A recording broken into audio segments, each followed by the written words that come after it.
Les 12 coups de midi, Emilien enfin battu. TF1 tente le tout pour le tout, c'est le moment rêvé.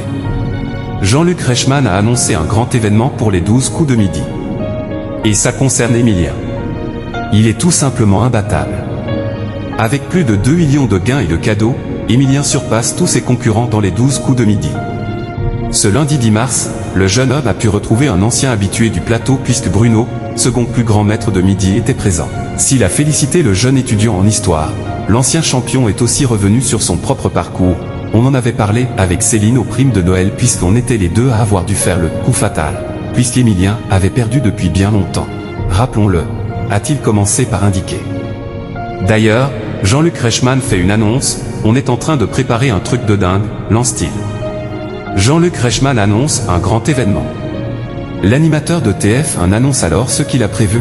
On est en train de préparer un truc de dingue, je te le dis. Mais en quoi cela consiste? On est en train de préparer le combat des maîtres bien en amont parce que ça va corréler avec mes 30 ans de télé. Je vais faire un énorme anniversaire avec les 100 plus grands maîtres de midi et ça va être une joute extraordinaire, a-t-il déclaré.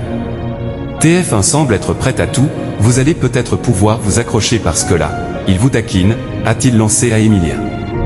Le champion de tout le monde veut prendre sa place, donne son avis sur Emilien. Et le jeune maître de midi peut aussi jouir d'une énorme notoriété. En effet, un autre champion, celui de tout le monde veut prendre sa place sur France 2, a révélé à nos confrères de Télé Loisirs qu'il connaissait bien Emilien. Je vais vous faire une confidence. Cela fait plus de 3 ans que je connais Emilien, donc bien avant qu'il soit sur TF1. On s'est rencontrés par l'entremise du jeu. La dernière fois qu'on s'est vu, c'était il y a quelques mois.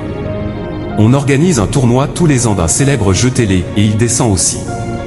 C'est quelqu'un que j'apprécie beaucoup. Joël a alors tenu à mettre en avant la sympathie du candidat, beaucoup de gens en parlent, je leur dis, Emilien, c'est le meilleur.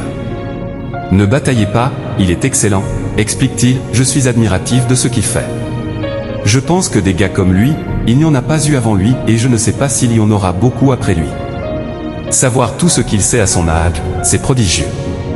Je lui dirai quand je le reverrai parce qu'on a prévu de se revoir dans quelque temps.